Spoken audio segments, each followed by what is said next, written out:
Jangan lupa like, komen, dan share YouTube TVRI Bengkulu dan nyalakan loncengnya ya.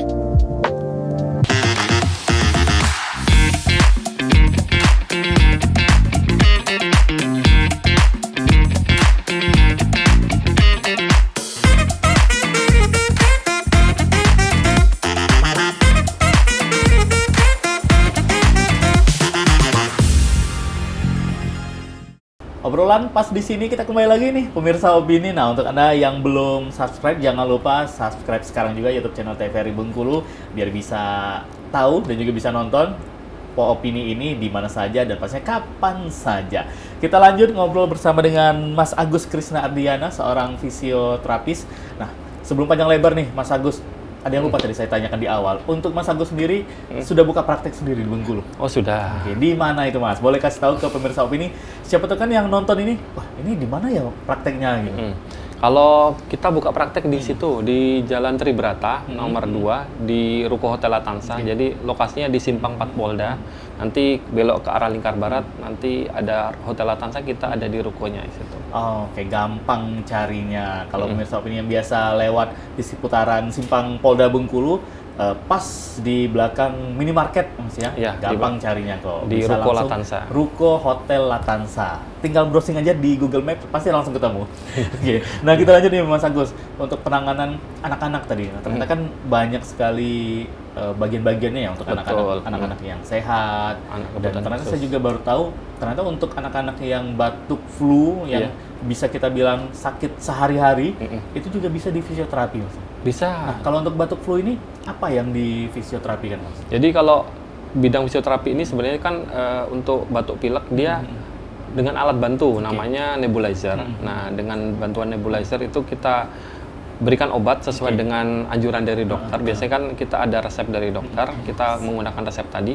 Nah, ditambah dengan modalitas alat seperti inframerah. Nah, tujuannya dahak tadi yang terkumpul di area paru-paru tadi dapat rontok atau keluar. Soalnya kadang kita nyebutnya anak-anak itu kan belum bisa mengeluarkan dahak secara mandiri. Jadi harus butuh bantuan. Nah, di sini peran fisioterapi untuk membantu mengeluarkan dahak tadi dengan cara di sinar inframerah atau dipanasi. Tujuannya akan mengembangkan aliran darah di area paru-paru tadi agar bisa membantu mengurangi dahak tadi, produksi dahak tadi.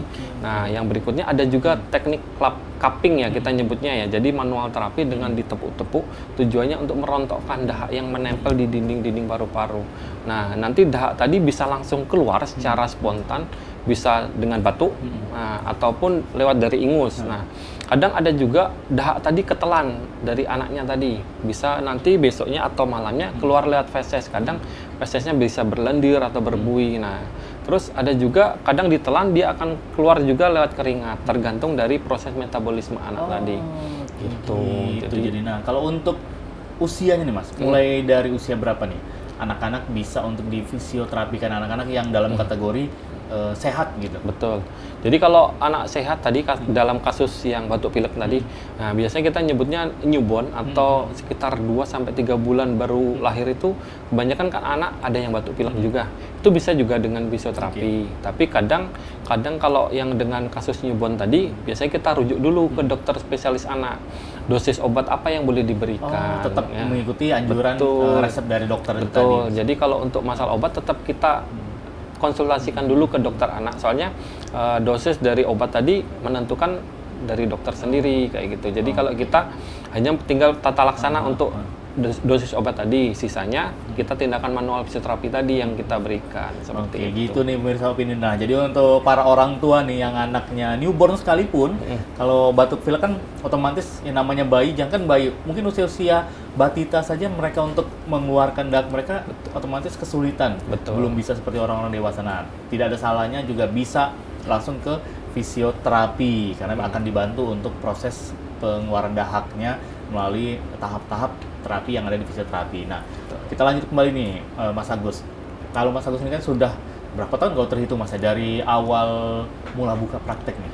Jadi kalau saya buka praktek di tempat saya itu sudah sebenarnya dari 2018. Cuman kalau di 2018 itu kita masih secara home to home ya. Jadi kita buka praktek di rumah, jadi belum ada promosi yang signifikan. Nah, semenjak saya sudah fokus di sini di 2020, kita mulai ekspansi, kita pindah ke yang tempat tadi di Ruko Hotel Atansa itu dari 2020. Nah, jadi kalau terhitung sampai sekarang ya sebenarnya sih harusnya udah 7 tahun ya. Tapi kadang orang nanya sudah pindah di sini ya terhitung dari 5 tahun berarti. Oh, oke. Berarti awalnya dulu kurang lebih 2018. Iya. Nah, dari 2018 sampai sekarang nih. Nah, untuk ke fisioterapi di bidang olahraga nih, dan bocorannya pemirsa opini, Mas Agus ini juga pernah tergabung di klub sepak bola yang ada PSS Sleman, Mas ya. Dulu pernah di situ, magang di situ. Oke, nah kalau di sepak bola atau di olahraga lah kita katakan nih, apa saja sih yang difisioterapikan untuk seorang atlet, ataukah memang standby menunggu cederanya, atau memang Mas Agus bersama teman-teman untuk memfisioterapikan atlet-atletnya biar tetap bugar gitu? Oke, jadi gini, kalau kita berbicara tentang atlet ya, jadi kalau atlet itu berarti dia berhubungan dengan on field atau di lapangan ya. Jadi penanganan di lapangan dengan di klinis itu berbeda. Kalau di lapangan itu kita lebih menekankan, jadi penanganan atlet dalam kondisi di lapangan tadi. Jadi kadang kita harus cek dulu atlet kalau misalkan ada cedera di lapangan ya, kalau kasusnya dia sedang bermain. Nah, kalau dia sedang bermain kita harus cek dulu kondisi dia, misalkan ada cedera di lapangan. Jadi kita cek dulu apakah ada permasalahan fatal atau tidak. Biasanya nanti kita lakukan tindakan tindakan RICE ya kita nyebutnya, kita observasi dulu, terus kita berikan pendinginan atau kita berikan es kompres ya. Nah, setelah kompres es, dia nanti kita kompresi atau kita berikan compression atau penekanan ya, biasanya untuk mencegah ini ada pergerakan yang berarti ya, biar mencegah cedera yang berulang.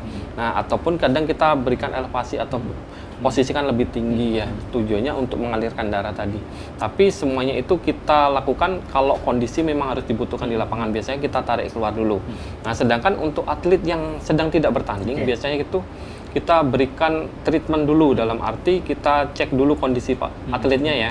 Ini atlet ini butuh peningkatan power atau tidak. Itu biasanya kita koordinasikan dengan pelatihnya dulu. Berarti memang dipelajari kira-kira atlet ini butuhnya apa. Betul. Gitu. Jadi akan fokus ke sana. Gitu. Betul. Jadi fisioterapi sendiri itu berperan untuk menganalisa atlet tadi ya.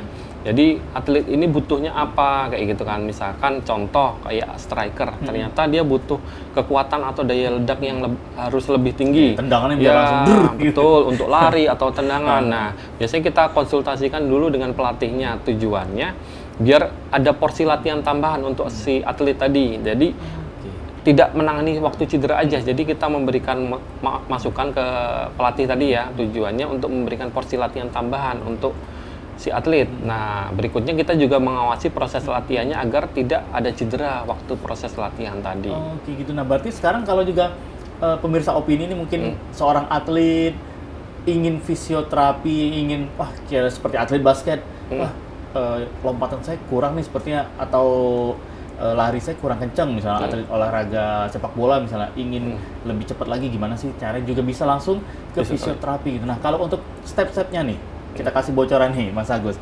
Kalau untuk seorang atlet nih, apa saja sih yang difisioterapikan? Kalau atlet dalam kategori ini ya, dia sehat, dia ingin mungkin menambah massa ototnya, menambah power kekuatan larinya misalnya, pokoknya badannya tuh dia ingin lebih prima lagi.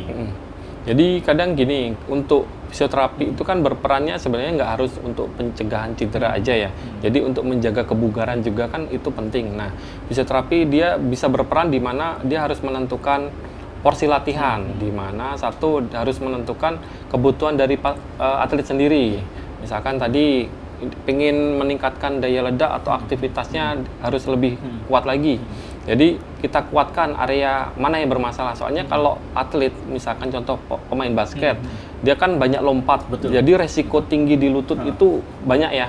Jadi harus dikuatkan dulu di area-area sekitar lututnya. Jadi biar tujuannya dia bisa lebih fleksibel, dia bisa lebih lincah kayak gitu kan. Jadi agar mencegah resiko cedera yang berlebihan. Jadi bisa nih untuk teman-teman olahragawan yang hobi olahraga juga bisa langsung datangi fisioterapi biar tahu nih, ingin menambah kekuatan badannya atau juga fisiknya, tidak ada salahnya. Jadi tidak harus ke fisioterapi itu pada saat cedera saja. Betul. Nah, selain itu juga ini kan Mas Agus untuk fisioterapi kan juga untuk penanganan seperti saraf-saraf nih. Saraf kejepit yang banyak orang-orang, bukan hanya orang tua, remaja pun, dewasa pun juga ada juga yang terkena saraf kejepit. Nah, Iya. kalau dari saraf kejepit sendiri, ini masalah kok bisa sih saraf itu kejepit ya?